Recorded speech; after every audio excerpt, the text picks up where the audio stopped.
स्वागत है आपका रियाज सर क्लास में। असाइनमेंट आपका दूसरा, कक्षा 10वीं गणित। प्रश्न पहला है, यदि किसी समांतर श्रेणी का पीवा पद क्यों तथा क्यूवा पद पी हो तो सिद्ध कीजिए कि पी धन क्यों कोष्टक बंद व पद शून्य होगा। तो ये जो समांतर श्रेणी वाला आपका प्रश्न है, और हम सभी से भी जानते हैं कि समांतर श्रेणी का ये जो एनवा पद है उसका सूत्र होता है ए धन एन ऋण एक कोष्टक बंद डी, जिसमें एन कहलाएगा पदों की संख्या, ठीक है, और ए कहलाएगा प्रथम पद, और डी को कहते हैं सर्वांतर। दिए गए श्रेणी में कितने का अंतर है, ये क्या है, सर्वांतर। ठीक है, तो सवाल को आपका यहाँ हल कर दिया गया है। ठीक है, उसी सूत्र के अनुसार क्या होगा, हल हुआ है। देख सकते हैं आप सभी के सभी।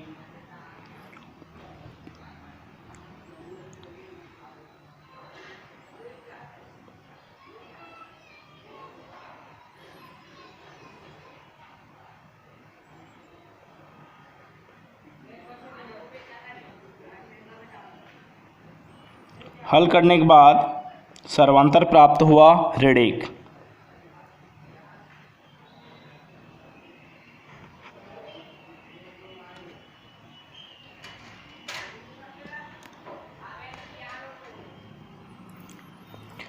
डी का मान अब हम समीकरण एक में आपका रखेंगे। रखने के बाद हल करने के बाद प्रथम पद प्राप्त हो जाएगा आपका पी धन क्यों ऋण एक। जैसे कि हम जानते हैं, यदि किसी समांतर श्रेणी में हमें प्रथम पद और सर्वांतर ज्ञात हो तो हम कोई से भी उस श्रेणी का पद ज्ञात कर सकते हैं। तो प्रश्नानुसार बोला गया है आपका पी धन क्यूवा पद, तो जहाँ एन होता है ना उसके जगह हम क्या लिखा है, पी धन क्यों, बाकी सूत्र वही। ए और डी का मान प्राप्त हो गया, इसको हम क्या किए, यहाँ रख दिए हैं, और इसको हल करने के बाद हमारा आंसर क्या प्राप्त हुआ, शून्य, और यही हमें सिद्ध करना था। इसी प्रकार प्रश्न आपका दूसरा, प्रश्न क्रमांक दूसरा, समांतर श्रेणी 1/9, 4/9, 7/9, ठीक है, डैश डैश का 12वां पद ज्ञात कीजिए। इसको भी हल करेंगे। दिया गया श्रेणी लिखेंगे। प्रथम पद जो पहले रहता है वो प्रथम पद होता है 1/9, द्वितीय पद जो दूसरा वाला पद 4/9। अब सर्वांतर ज्ञात करते हैं, तो जो दूसरा वाला पद है A2, ठीक है, जैसे 4/9, उसमें पहला वाला पद 1/9 को क्या करेंगे, घटा देंगे। ठीक है, तीसरा डी का मान प्राप्त हुआ, और हमें 12वां पद ज्ञात करने के बोला गया है। फिर हल करते जाएंगे जैसे कि आपको दिखाई दे रहा है। ठीक है, तो हल करने के बाद 12वें पद का मान कितना, 34/9 आया। इसमें केवल आपका हम हल जो किए हैं उसको आपको दिखा रहे हैं।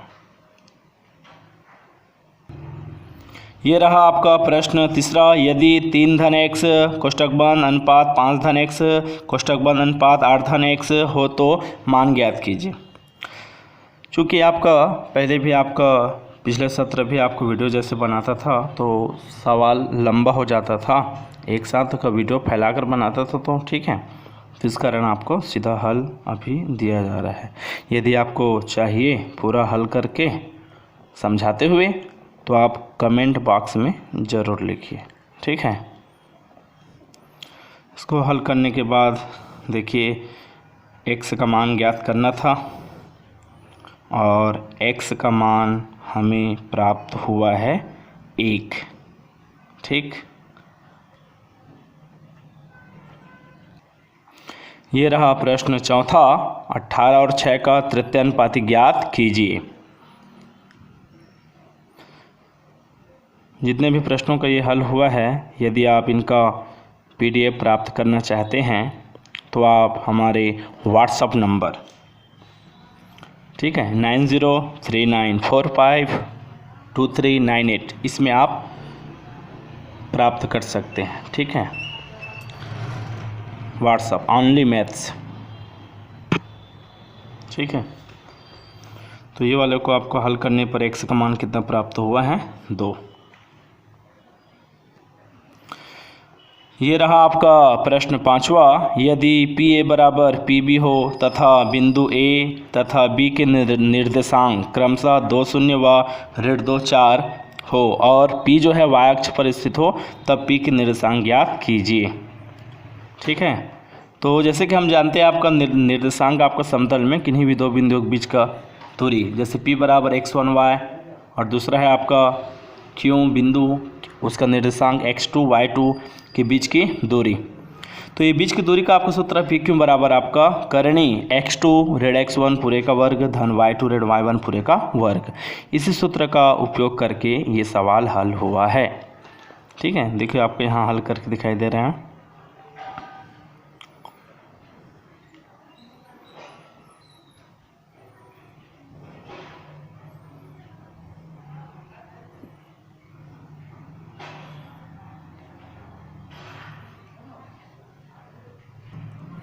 उसके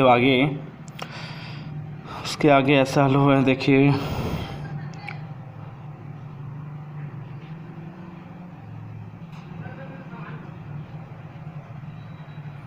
हाँ भैया, नकल के लिए अकल ज़रूरी होता है ना। इस तरह देखिए P का निर्देशांक प्राप्त करना था, इसका निर्देशांक प्राप्त हुआ 0, 2। ये रहा प्रश्न छठवां आपका। एक रेखा बिंदु 7, 9 तथा 5, 3 से होकर जाती है तो उस रेखा की प्रवणता ज्ञात कीजिए। ठीक है, दिया है आपका रेखा बिंदु दिया गया है 7, 9, 5, 3 से होकर जाने वाली आपका रेखा है वो। ठीक है, जो इस दोनों बिंदु से होकर जाती है। ज्ञात करना है प्रवणता, और प्रवणता का सूत्र होता है y2 - y1 बटे x2 - x1। मान रख दिया गया, हल करने के बाद आपको प्राप्त हो गया 3। अतः एक रेखा जो दिए गए बिंदु से होकर जाती है उसकी प्रवणता कितना है? 3 है।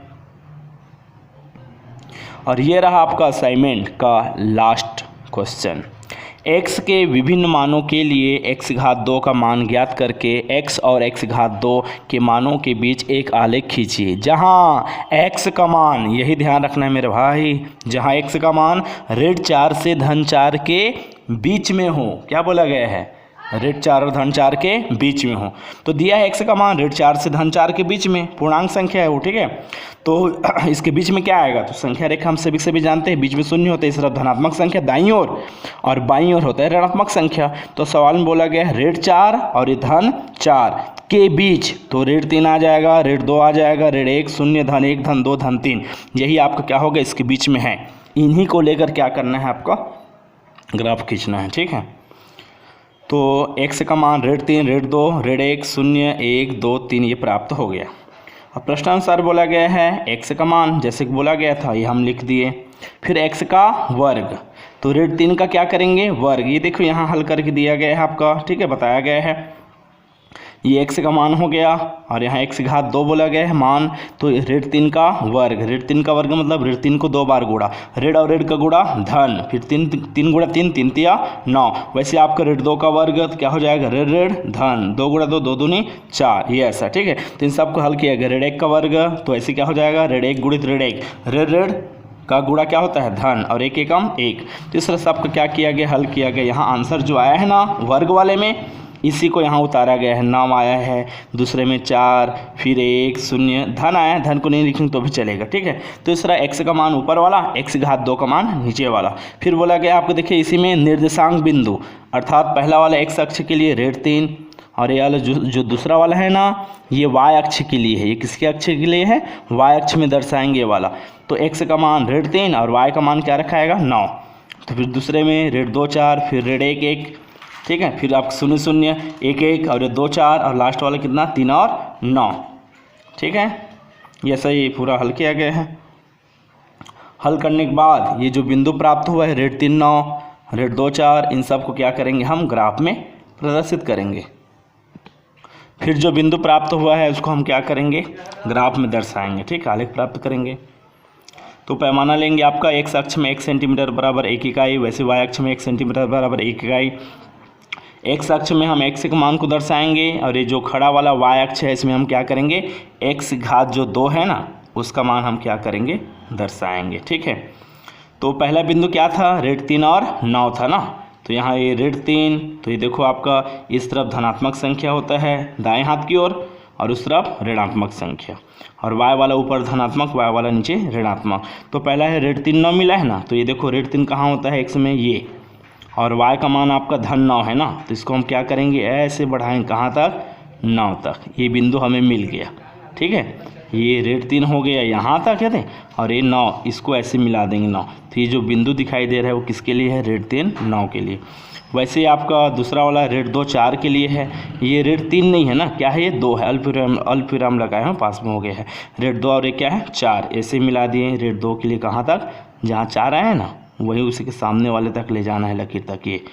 वैसे आपका रेड 1 के लिए 1, 0 के लिए 0, 1 के लिए 1, ठीक है, और आपका 2 के लिए 4 और 3 के लिए 9, ठीक है। यहाँ आपका ये एक्स्ट्रा इसको नहीं ले जाना है ना, आपका ये थोड़ा सा क्या हो गया है मेरे से, ये वाला एक्स्ट्रा हो गया है, ये वाला बस यहीं इस बिंदु तक ही रखना है।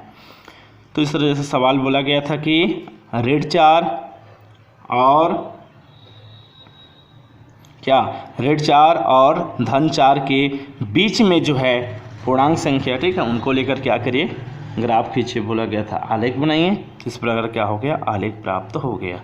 ये असाइनमेंट दूसरा का अंतिम प्रश्न था, ठीक है। यदि आप PDF प्राप्त करना चाहते हैं तो आप इन नंबर पर व्हाट्सएप के थ्रू प्राप्त कर सकते हैं। ये रहा नंबर आपका 9039452398, ठीक है, ओनली मैथ्स। Thank you.